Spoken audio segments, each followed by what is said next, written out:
tiene la iglesia en este momento es que nuestra iglesia ha dejado de creer en su propio pastor y cree en las redes sociales.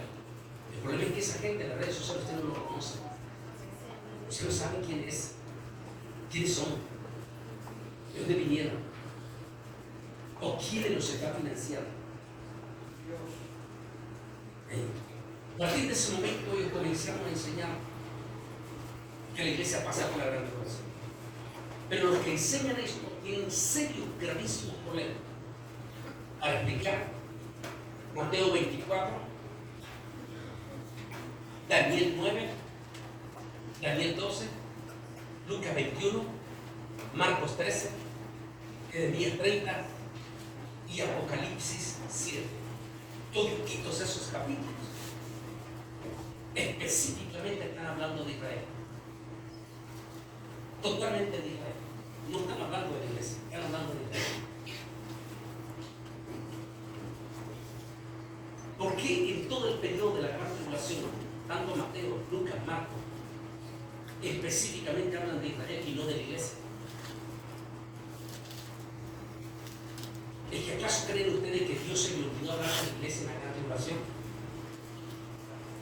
¿O es que la iglesia no está en la gran tribulación?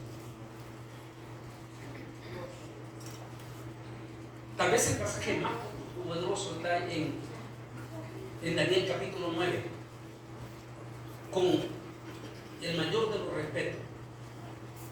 Con el mayor de los respetos.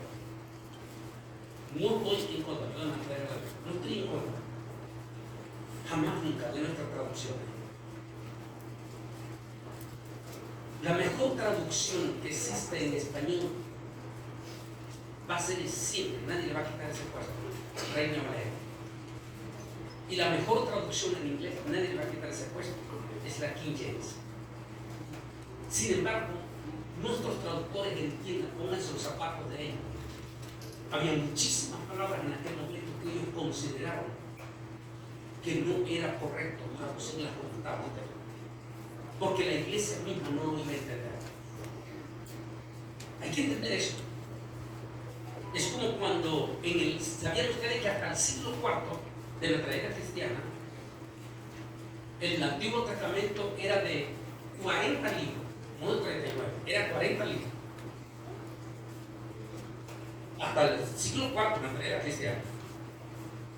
Pero nuestros científicos, uno de ellos, Maimónides, uno de los que eran cuando yo era niño, yo decía, cuando llegue a Israel, yo quiero ir y ver la tumba de Maimónides, que a uno lo entrenan desde niño, los abuelos judíos, de estos grandes hombres judíos.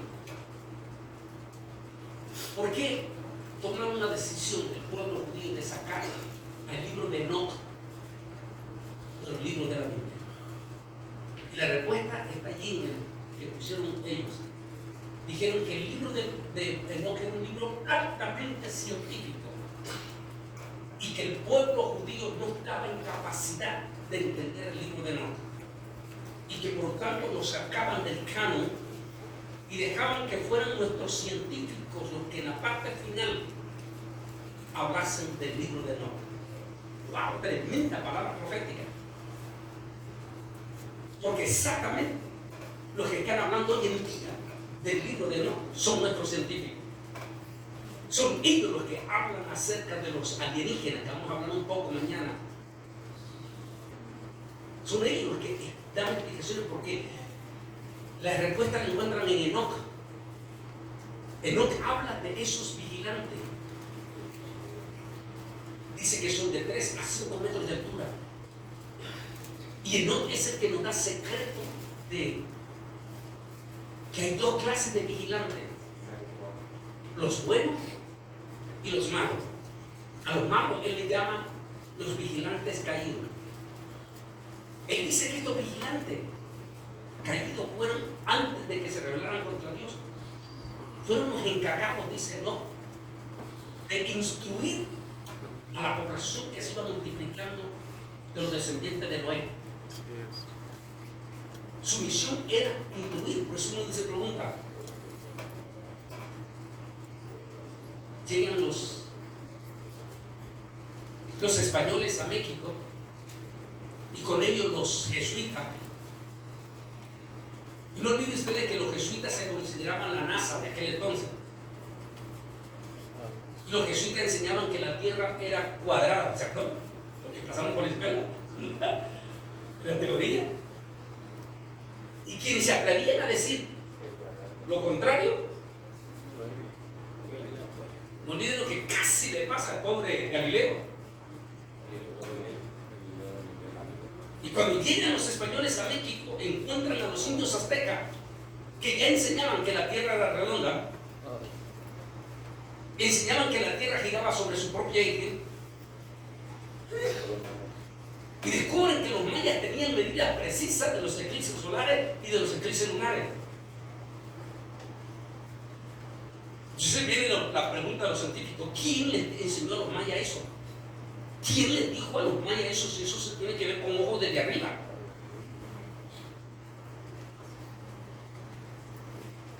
¿Cómo es posible que descubran los españoles que los mayas y los aztecas tenían una matemática que es la misma matemática que tenemos hoy en día nosotros?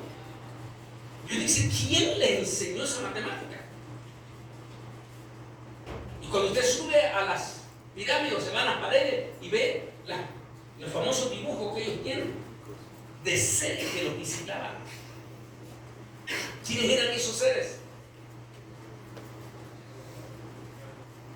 Y tal vez la respuesta profunda la va a encontrar en Enoc, los famosos vigilantes que se rebelaron contra Dios y se involucraron en la raza humana. Se involucraron en la raza humana. Hay cosas tan profundas que no se puede decir en público, como ahora en la noche, no lo podemos decir en público. Hay cosas profundas, por ejemplo, dicen nuevos científicos que hay personas que llevan un ADN y que ese ADN que llevan han descubierto que esas son las personas más insensibles del planeta Tierra. Descubrieron que Hitler traía ese ADN. Y la conclusión que ellos han llegado es que las personas más insensibles, más malas que han habido, por alguna razón, traían este. Ellos le llaman el ADN de Caín. No olvides que Caín fue maldito hasta el fin de los tiempos. Así es que esa es la traducción original. Quiere decir que su reino iba a durar hasta aquí. Ahora entienden por qué Jesús habló de la cizaña dentro de la iglesia. Y no dice Jesús que esa cizaña se va a salvar, ¿verdad que no? Todo lo contrario, Jesús dice que al final van a venir los ángeles y sacarán esa cizaña y la llevarán al fuego que nunca se apaga. Y es una cizaña que está aún dentro de la misma iglesia. Y que algunos pastores darían cualquier cosa por expulsarlos de la iglesia. Pero Dios no da permiso.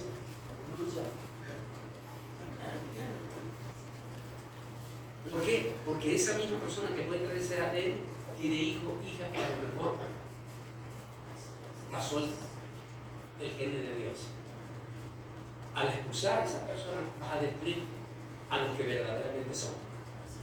Así que Dios es santo, Dios es libre.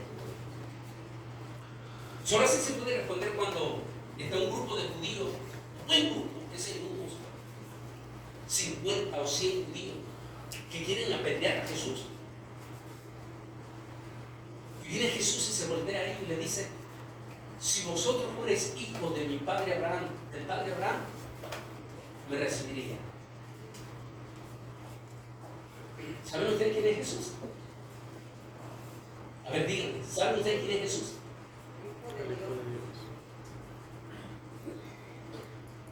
No, como hijo de Dios.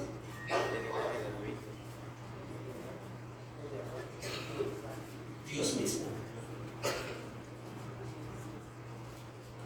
En la Trinidad de Dios, Padre, Hijo y Espíritu Santo, y los tres son uno. Así que Jesús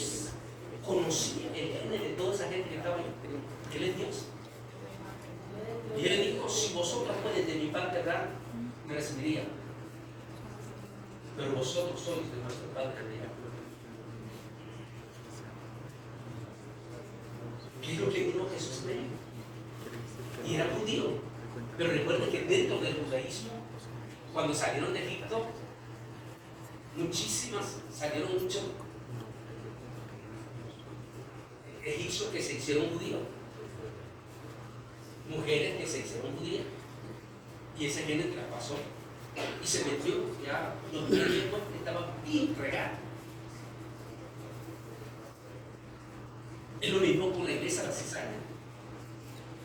Tenemos hermanos y hermanas bien tremendos, pero son los números uno que causan divisiones, pleitos, todas las donde ganan los pobres pastores un dolor de cabeza. Pero no los podemos echar. Es el misterio de Dios. Aquí, Daniel, capítulo 9, le dice el ángel, en la traducción que comencé a hablar, la traducción original. Y el ángel Gabriel, y el ángel Gabriel le dice, escucha, Daniel, le dice,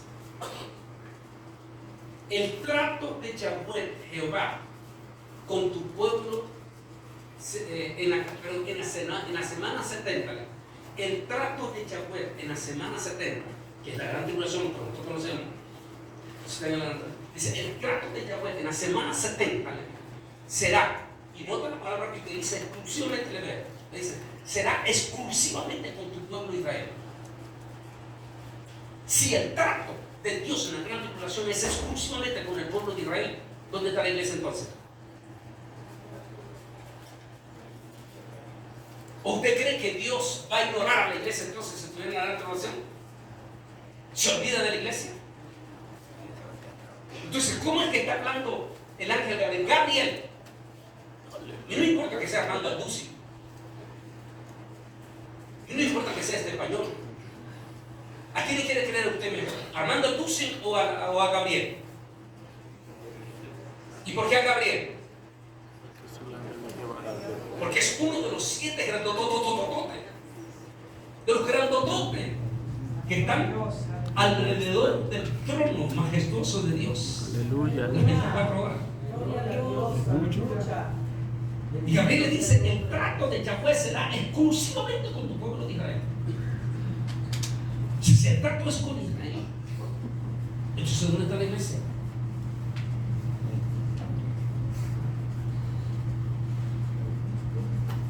Desde el momento que se confirma el pacto de paz por el anticristo con muchos, se da inicio a la 70ª semana de Daniel, o sea, la semana 70. Y Dios comienza nuevamente a tratar con Israel como lo hacía en el Antiguo Testamento. Aquí va la otra parte, miren esta parte. ¿A quién representa la menorá? ¿A qué pueblo representa? A Israel. Pero también, ¿qué representaba la menorá? Dice, recuerden que la menorá tenía que permanecer las 24 horas encendida en el lugar santísimo. ¿A quién representa entonces también en cuanto a la iglesia? Al Espíritu Santo. Antes de que existiera la iglesia, el candelabro de Israel pertenecía total y exclusivamente a Israel. Y el Espíritu Santo se derramaba únicamente solo sobre Israel. Y no era sobre todos los judíos, era sobre ciertas clases, por ejemplo, sacerdotes, profetas o príncipes. Pero en síntesis, el Espíritu Santo se derramaba únicamente sobre Israel. Dijimos que entonces el candelabro representa al Espíritu Santo. Al venir Jesús y predicar las buenas nuevas del Evangelio, Jesús ordena. Pero Jesús dice esta palabra: Los primeros serán últimos y los últimos serán primeros. ¿Cómo lo ha entendido la iglesia esto? Tiene que ponerse en la mente judía. ¿A quién vino primeramente la salvación? A los judíos. ¿A quién vino primeramente el Espíritu Santo? Pero dice de momento que los primeros van a ser últimos. O sea que el candelabro se le quita a Israel, que es el Espíritu Santo. El candelabro se le quita a Israel y se traspasa a la iglesia. Y entra el periodo que conocemos como el periodo de la gracia, o el periodo de la manifestación del Espíritu Santo sobre toda la carne. Que los mismos judíos les costó entender eso. Al mismísimo Pedro le costó entender eso. Porque el judaísmo enseñaba que el Espíritu Santo solo se podía derramar solo sobre el judío, no sobre un gentil. Esos misterios preciosos de nuestro Altísimo Dios Todopoderoso. Aleluya. Por eso siempre usa la frase, y lo uso mucho también en el libro. Cuando lo que Dios hace a veces no tiene sentido para nosotros. Pedro era de esos judíos recalcitrantes. ¿Qué quiere decir recalcitrante? Como estos de negrito hoy en día de colochito. Recalcitrante. Que no podía saludar a un gentil. Porque si le daba la mano a un gentil, se contaminaba. Pedro era de eso. Judío recalcitrante. No olviden que Pablo lo reprendió duramente. Pero como Dios es tan lindo. Esta historia es fuertísima y hay que estudiar también los evangelios apócrifos, como el de Tomás. Porque Tomás es el que da más detalle en este evangelio apócrifo, donde dice que hubo un soldado romano prominente. Tomás es el que dice que ese soldado romano era el jefe, el comandante en jefe de todas las tropas romanas. O sea, uno de los grandes. Tomás es el que dice que ese soldado o este general fue uno de los primeros que se convirtió a Jesús. Porque él estuvo a la par de la cruz y posiblemente fue el general que determinó. Su nombre era Cornelio. Pero los judíos no podían ni tocar a este hombre. Si no podían tocar a un gentil, mucho menos un general de las tropas invasoras.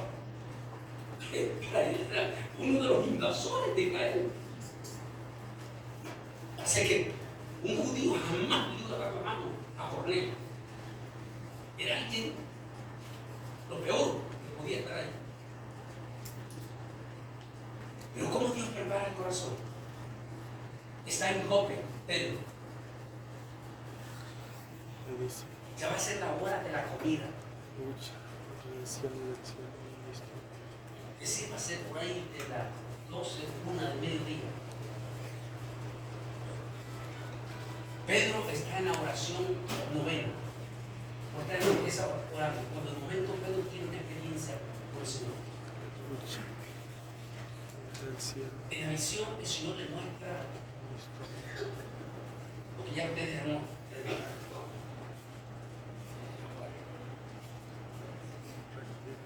en aquel plato lleno de toda clase de cuadrúpedos y cunos. Recuerden que el judaísmo come la comida cocho, que quiere decir animales limpios. No puede comer animalitos inmundos.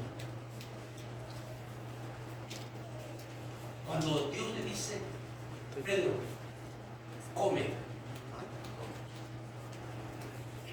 Dice Pedro, Señor, tú mismo has dicho que no podemos comer animales inmundos.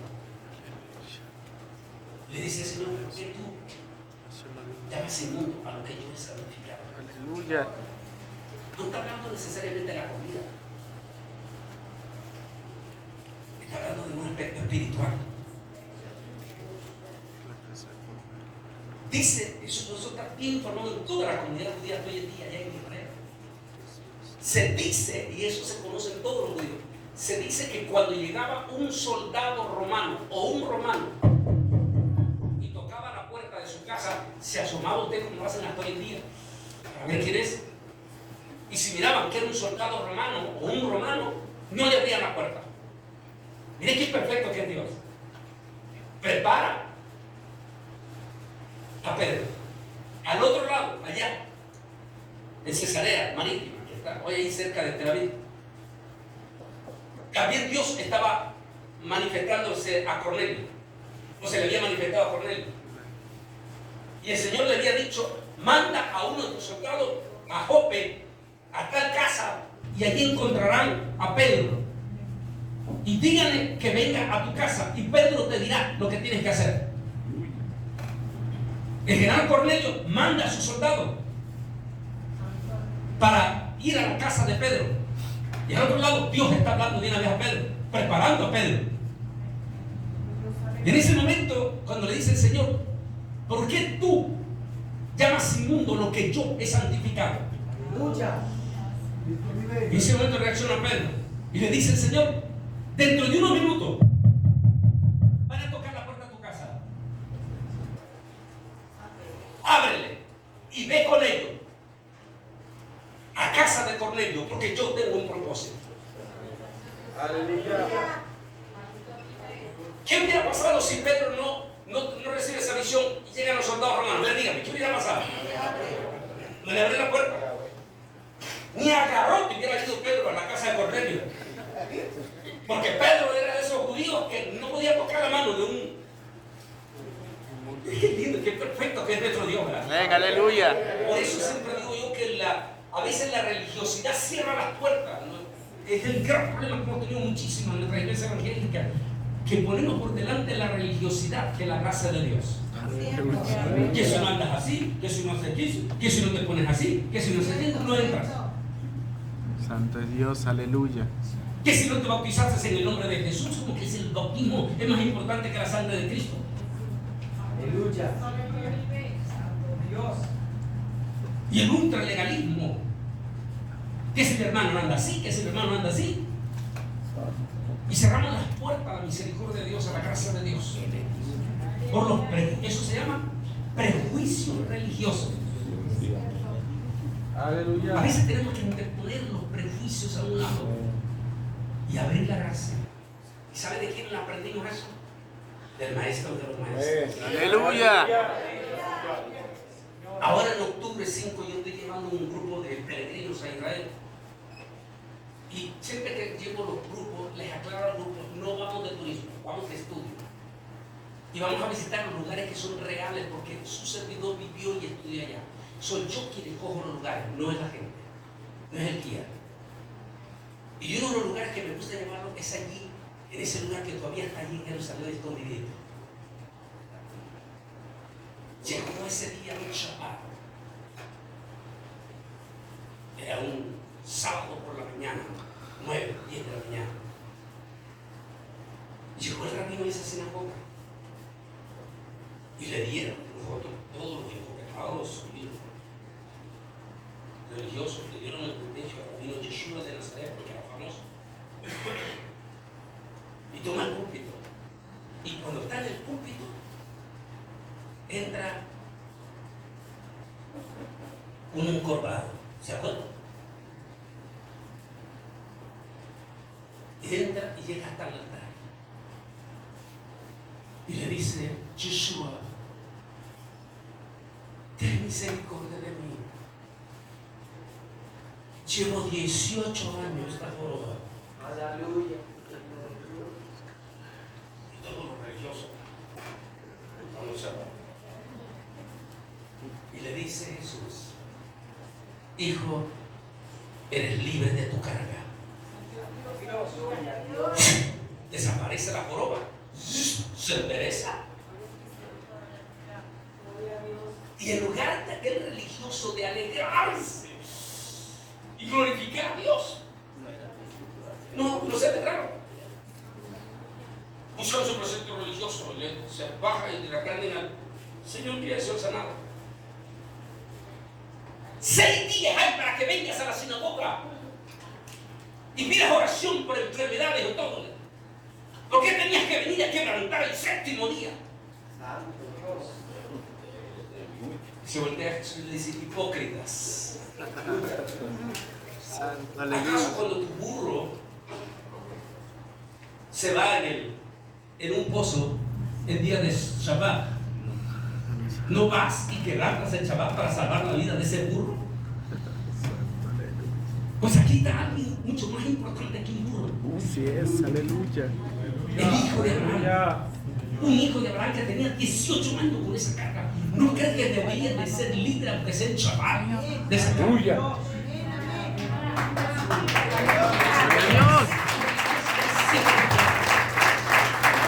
Los prejuicios religiosos.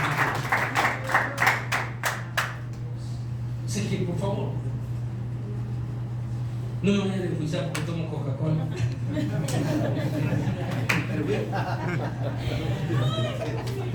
Lo hago porque no pudimos encontrar mi cafecito esta parte.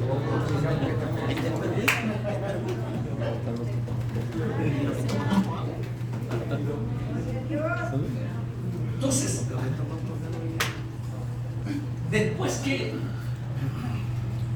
el Espíritu Santo, o sea, el candelabro, en Pentecostés se traspasó a la iglesia.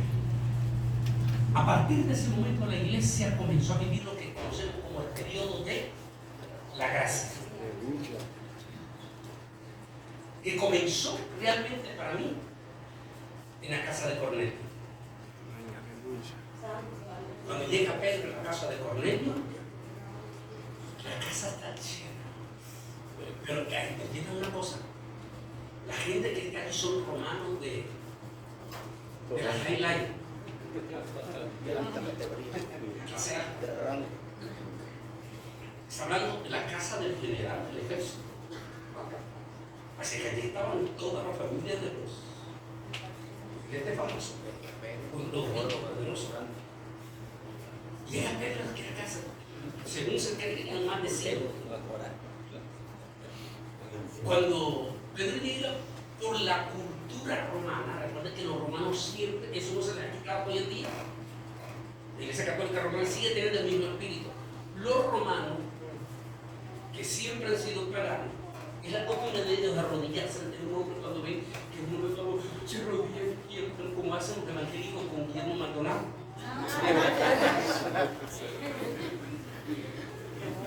Ese espíritu romano, cuando llega Pedro a la casa de Cornelio, Cornelio cae de rodillas y le dice a Pedro: párate, ponte de pie. ¿Sabe por qué lo hace? Porque yo vengo, mi abuelo era judío y por eso estoy bien en Israel y todo practicante. El judaísmo dice que es maldito el hombre que se arrodilla ante otro hombre y maldito que deja que se le arrodilla. O sea, los dos. Cuando yo veo este escenario que pasó hace unos días aquí en Monterrey, los pastores de Monterrey arrodillándose frente a Guillermo Maldonado. Tan maldito eran ellos como tan maldito Guillermo Maldonado. Se le dijo: bueno, ahora entiende por qué Pedro se asustó. Cuando se le arrodilla a Cornelio, Pedro se asusta y le dice: levántate, porque yo también soy siervo del Señor. Adora a Dios. Dios, aleluya.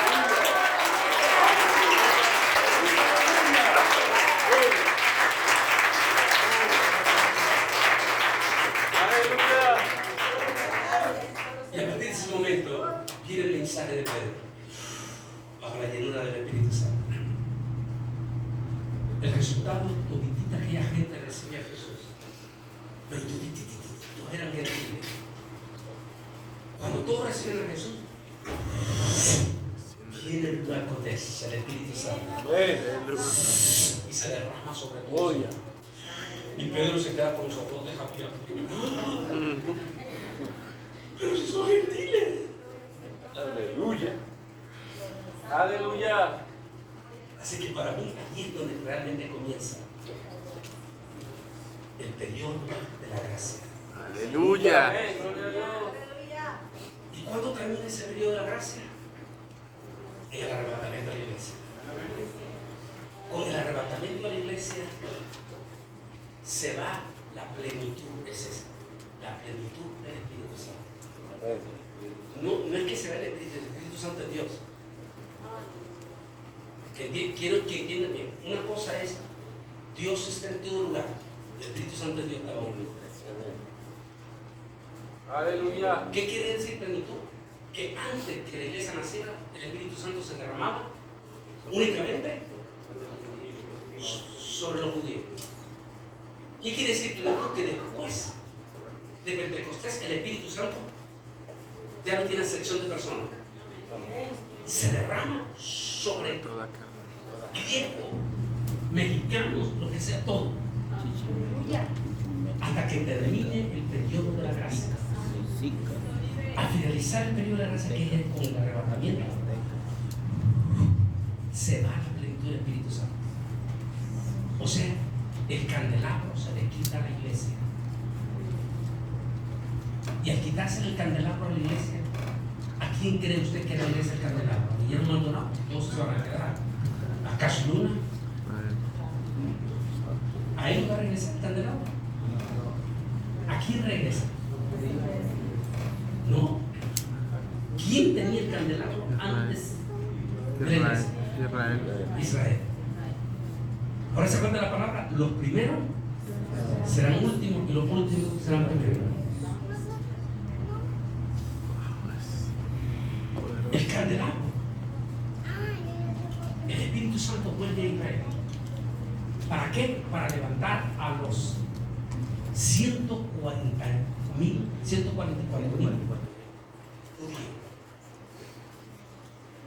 Y con todo respeto, te explico aquí te traigo. Y el tema de los 144,000. Porque hay todos los apóstoles incluidos aquí en Israel. No oye decir ustedes que viene un avivamiento gigante. Porque la postrera será más grande que la primera. Y le citan el pasaje, aquí estamos hablando del problema, cuando no conocen la historia. Y le citan el pasaje de Joel, sí, Joel menciona que la postrera, dice Joel, será más grande que la primera. Será más grande que la primera. Sí, es una profecía de Joel.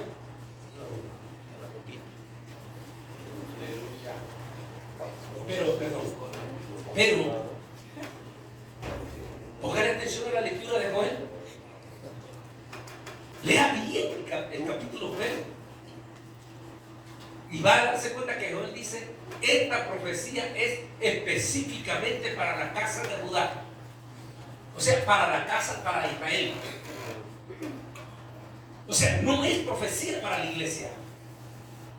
Específicamente dice Joel, esta profecía es para la casa de Judá, para la casa de Israel.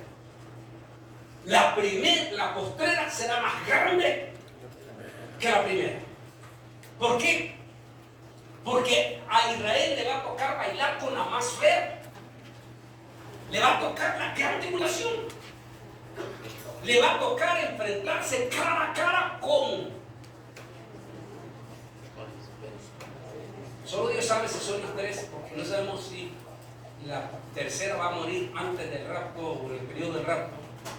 Porque la Biblia habla de tres bestias. ¿Tres bestias? No habla de dos. Que fue cuando corregimos, que hasta su servidor lo creíamos, porque así nos enseñaba, que eran dos bestias: el anticristo y el falso profeta. Pero cuando estoy haciendo la tercera edición de este libro, recibo una carta de uno de los prominentes rabinos de la Universidad de Jerusalén y me dice: Antonio, no son dos bestias, son tres. Apocalipsis no se equivocó. Apocalipsis 13 habla de tres bestias. Son ustedes los evangélicos que hablan de dos. Pero Apocalipsis habla de un antipadre, un antihijo y un antiespíritu, imitando la Trinidad de Dios. Solo que, como Satanás no es Dios, Satanás necesitará encarnarse Dios no necesita encarnarse porque Dios es Dios. Amén. Así que Satanás me dijo, va a buscar el cuerpo de imitando a la gloria, a ver cómo se presenta en el Antiguo Testamento al Padre. ¿Cómo se presenta? Que me lo diga aquí, el pastor lo invita a comer libro. No taquitos.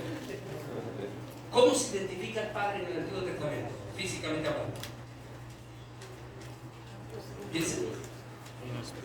¿Cómo se identifica también? Porque lo identifica también al Padre. Físicamente hablando. En el Antiguo Testamento. Nadie se va a ganar los tacos. ¿Cómo puedo? ¿No? Autoridad. Estamos hablando físicamente. No,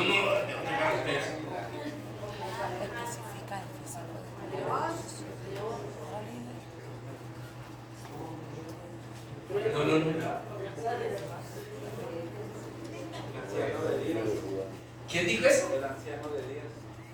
El anciano de Días. Daniel, ¿te acuerdas de Daniel? Y dice que vinieron tronos y se sentaron en tronos, dice Daniel. Eso es que experiencia más extraordinaria que ha tenido Daniel. Dice, vinieron tronos y se sentaron en trono. Y vi, dice Daniel, al anciano de Días sentado. Y a la par de él, a otro personaje extraordinario, que cuando salió delante dice que todo el pueblo se inclinó. ¿Quién es él? Jesús. Así que si Satanás va a imitar la Trinidad de Dios, así que tiene que buscar, tiene que aparecer como el anti-padre. Y tiene que buscar el cuerpo de un anciano, pero no un anciano común y corriente, no un anciano como el expresidente de Estados Unidos.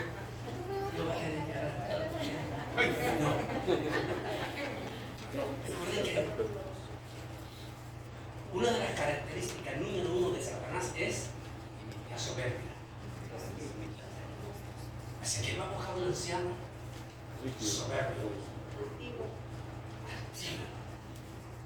que se crea como la última Coca-Cola del desierto.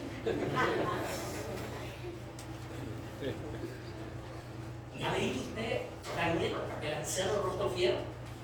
Daniel habla de un anciano rostro fiero, dice que se levantaron para el fin de los días. Dice, será eminentemente arrogante. Y tú, con nosotros los evangélicos, en aquel momento le dábamos esa cosa a la Biblia,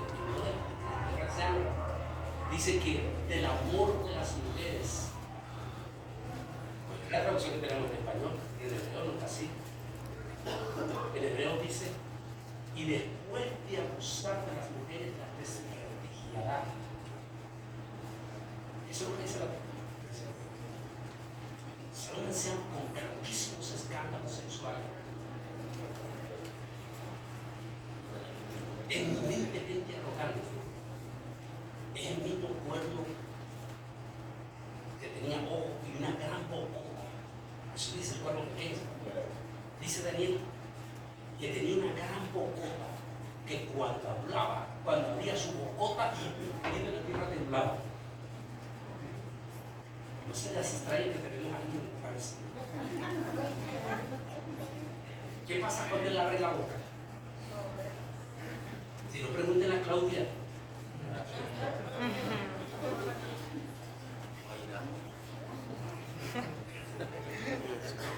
Pero lo que sorprende es que dice Daniel que engañará a nuestro santo. Porque la misión del antipadre será preparar el camino para su hijo. ¿Y cómo lo prepara? Engañando a los mismos cristianos para que el espíritu de apostasía, que es el que va a dar una conciencia al campo, porque no vendrá sin que antes venga el espíritu de apostasía. Ese espíritu de apostasía es la licencia para que el anticristo esté listo para salir. Ese antipadre, tal como lo explico en el libro, lo vamos a ver bíblicamente antes de la guerra. Eso lo expliqué en el 2017, el 18 salió el libro. Bíblicamente lo vamos a ver antes del rapto. Al que no creo que solo Dios sabe, pero de acuerdo a lo que tenemos, al que no va a ver la iglesia ya con la máscara quitada, es el anticristo. Porque ese no se la puede quitar porque hay un poder, dice Pablo, que hablamos del tiempo. Y hasta que no se ha quitado ese poder, no se puede quitar esa máscara. Que podríamos decir el Espíritu Santo y el rapto de la iglesia. Así que al antipadre sí, lo vamos a ver. Solo Dios sabe si ya lo está cumpliendo. Lo único que le puedo decir es que en 2028, es decir, dentro de 2 años, el anciano que está haciendo noticia ahorita termina su periodo. Pero no solamente eso, también terminan los 10 años en rojo de Israel. Pero no solamente eso, él es el único hombre en la historia de los Estados Unidos de América que estuvo presente en los 70 años de Israel, que se conoce como el fin de la generación, y los 10 años en rojo. Fue presidente en 2018 por aquel de la gente que no conoce la historia de la élite, supuestamente pierde su reelección, pero regresa el 2024 y será el mismo anciano que va a estar en los 80 de Israel, el fin de los 10 años en rojo de Israel. Por favor, evangelio, recuerdo lo que dijo el ángel a Daniel: los entendidos comprenderán. Los entendidos comprenderán. Para que haya amor. El 2028 va a ser contundente en la profecía de la iglesia. Si nosotros llegamos al 14 de mayo del 2028, y allí en adelante, lo estoy poniendo fecha, estoy diciendo que allí terminan los 10 años en rojo bíblico. A partir, si nosotros llegamos al 14 de mayo, de allí en adelante estamos la iglesia en rojo. En rojo. ¿Qué quiere decir? Si es que llegamos, lo que Dios añada. Porque como no podemos poner fecha de día y hora, eso no tenemos derecho. Pero mire todo lo que está pasando. Bíblicamente. En estos días. Lo que llama esta atención en esta parte. Mire aquí, lo que dice, se confirma el pacto de paz. Algo interesante, ¿no? Todititos nosotros, incluyendo sus servidores, siempre hemos dicho que el que hace el pacto es el anticristo. Pero Daniel no dice que es el anticristo. Daniel dice que es el anciano del rostro fiero. ¿Ha leído Daniel? 11, 26, 27. A ver si alguien lo tiene aquí, me lo busca rápidamente, lo tiene delante y me lo lee en voz alta. Daniel 11, 27. Daniel 11, 27. Por tanto, le doy un registro. Amén. Dice así la palabra del Señor en el nombre del Padre, del Hijo y del Espíritu Déjame ver, Santo. yo solo repito. Díganlo. Aún los que coman de sus manjares, 11, 27. el corazón de estos dos reyes será para hacer mal. Y en una misma mesa hablarán mentira, mas no servirá de Entonces nada. comiéncelo con, a ver, estamos en 11, 27. 11, comiéncelo. Daniel 11. El 26, ¿qué dice? El 26 dice, aún los que coman de sus manjares se quebrantarán. El 25 dice, y despertará sus fuerzas. No, y su ardor. algo me está fallando aquí. A ver, 25, 26, 11, 26. ¿Estás seguro que 11, 26? Daniel 11. 27, ¿qué dice? Ahora pasa el 27. ¿Qué dice el 27? Ok.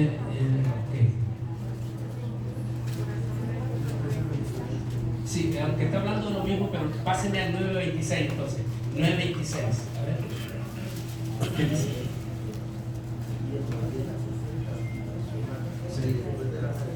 Se le decía, está hablando ahí de las 70 semanas y el pacto de la mitad de la semana. O sea, se me olvida el versículo. Habla 23. ¿Ah? El 23. ¿Qué dice? Dice que después del pacto comer engañada y impiedad sabrá. Victorioso, ¿cierto? Pero yo estoy hablando donde está hablando, dice, del amor de las mujeres, se trata del precio. Creo que era el 9, 26, 27, 24, no recuerdo. El 28, ¿qué dice el 28? Ese mismo es bonito, estoy hablando de mi marido. Cuando dice que del amor de la mujer, ¿se acuerdan? Daniel 9, 26, 27, 29, 26.